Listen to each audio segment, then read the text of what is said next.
안녕하세요. 오늘은 자녀분들 두통 때문에 혹시 걱정하신 적 있는 분들이라면 좀 귀 기울여 들으실 만한 내용입니다. 네. 아이들한테 흔한 편두통이나 그 긴장성 두통 있잖아요. 네, 그렇죠. 이게 혹시 인지 기능, 기억력이나 집중력 같은데 영향을 미치지는 않을까? 이런 궁금증 오늘 좀 풀어보려고요. 최신 연구들을 쫙 모아서 분석한 자료가 있어서 그걸 바탕으로 핵심만 좀 짚어보겠습니다. 네, 오늘 저희가 좀 얘기해 볼 거는요. 원발성 두통장애라고 하는 건데요. 이게 뭐 뇌종양이나 이런 특정 원인 없이 생기는 두통이거든요. 아, 네네. 대표적인 게 바로 편두통이랑 긴장형 두통이죠. 근데 이게 소아청소년 한 10명 중에 거의 4명 가까이 4명이요? 와, 진짜 흔하네요. 네, 경험할 정도로 아주 흔해요. 단순히 머리 아픈 걸 넘어서 뭐 일상생활이나 학업에도 좀 어려움을 주기도 하고요. 그렇군요. 그럼 이 연구들, 아까 16개를 종합했다고 하셨는데 1,800명이 넘는 아이들 데이터를 분석했다. 그래서 결론이 뭔가요? 두통 있는 아이들이 없는 아이들이랑 비교했을 때 그 인지 기능에 좀 차이가 있었습니까? 네, 전반적으로 보면요. 그 원발성 두통이 있는 아이들 그룹이 없는 아이들 그룹보다 신경심리학적 검사 점수가 약간 낮은 경향을 보였어요. 약간 낮았다. 네, 통계적으로는 그 효과 크기 G값이라고 하는데 그게 마이너스 0.31 정도 나왔거든요. 이건 작은 수준의 차이라고 봐요. 여기서 말씀하시는 신경심리학적 기능이라는 게 구체적으로 어떤 능력들을 말하는 걸까요? 아, 그거는 이제 여러 가지를 포함하는데요. 뭐 운동 능력, 아니면 계획하고 실행하는 능력, 또 학습하고 기억하는 거, 언어 능력, 정보 처리 속도, 뭐 지능까지 이런 걸 다 포함하는 개념입니다. 아, 그렇군요. 근데 그 약간 낮은 경향이라는 게 모든 종류의 두통에서 다 똑같이 나타난 건가요? 아니면 좀 차이가 있었나요? 아, 그거 아주 중요한 지적이세요. 분석을 해보니까요. 이런 미묘한 인지기능 저하 경향이 주로 편두통이 있는 아이들한테서 좀 두드러지게 나타났습니다. 아, 편두통에서요? 그럼 긴장형 두통은요? 네, 반면에 그 긴장형 두통만 가진 아이들을 대상으로 한 연구들이 몇 개 있었는데 많지는 않았어요. 근데 거기서는 두통이 없는 아이들하고 비교했을 때 인지기능에서 통계적으로 의미 있는 차이가 발견되지 않았어요. 잠깐만요. 그럼 이게 흔한 두통이라고 다 같은 게 아니라 긴장형 두통은 인지 기능과 큰 관련이 없어 보이는데 유독 편두통이 아이들의 운동 능력이나 기억력, 언어 능력, 처리 속도 같은 다양한 인지 영역과 좀 관련이 있을 수 있다. 이 말씀이신 거네요? 네, 그렇습니다. 좀 놀라우실 수도 있는데 분석 결과는 그랬어요. 와, 이거 꽤 놀라운데요? 네, 특히 편두통 그룹에서는 여러 영역에서 유의미하게 낮은 수행 능력을 보였거든요.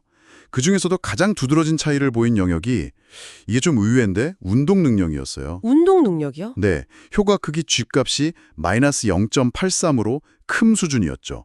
다만 이 결과는 같은 저자가 수행한 3개 연구에 좀 의존한 결과라서요. 해석에 조금 신중할 필요는 있습니다. 아, 그렇군요. 그래도 운동 능력에 가장 차이가 컸다. 네, 그리고 그 다음으로는 학습 기억력 영역도 G값이 마이너스 0.47 정도로 자금과 중간 사이 정도, 비교적 좀 눈에 띄는 차이가 있었고요. 운동 능력이 가장 크다는 건 진짜 예상 밖인데요. 보통 성인 편두통 연구에서는 실행 기능이나 처리 속도 같은 뭐랄까 인지 효율성 저하가 더 중요하게 나오지 않나요?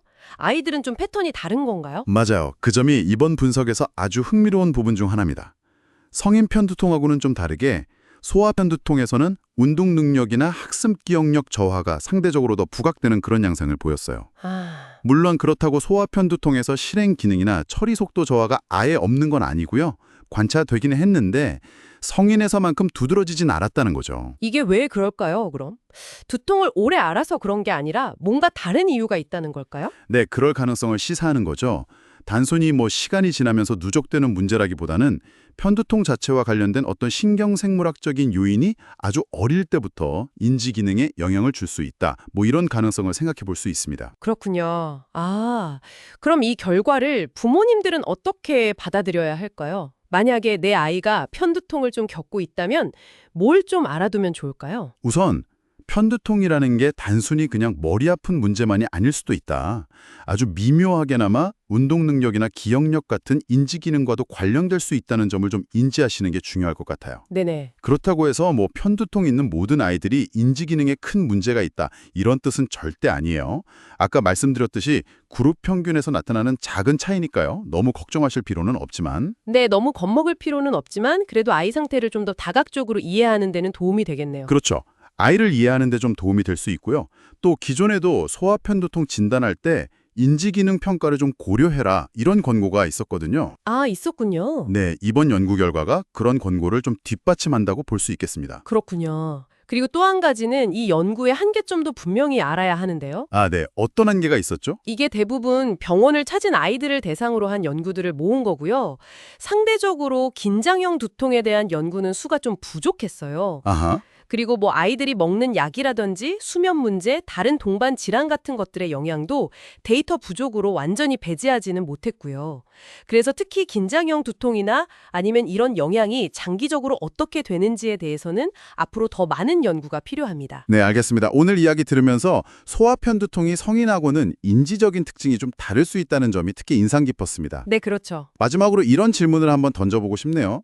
혹시 편두통이 뇌 발달 과정에 따라서 그러니까 생애 주기에 걸쳐서 인지 기능에 미치는 영향의 양상 자체가 좀 달라지는 건 아닐까요? 예를 들면 아이 때는 운동이나 기억 쪽에 더 영향을 주다가 성인이 되면서는 인지 효율성 쪽으로 그 영향이 좀 옮겨가는 식으로 말이죠. 한번 좀 생각해 볼 만한 질문인 것 같습니다.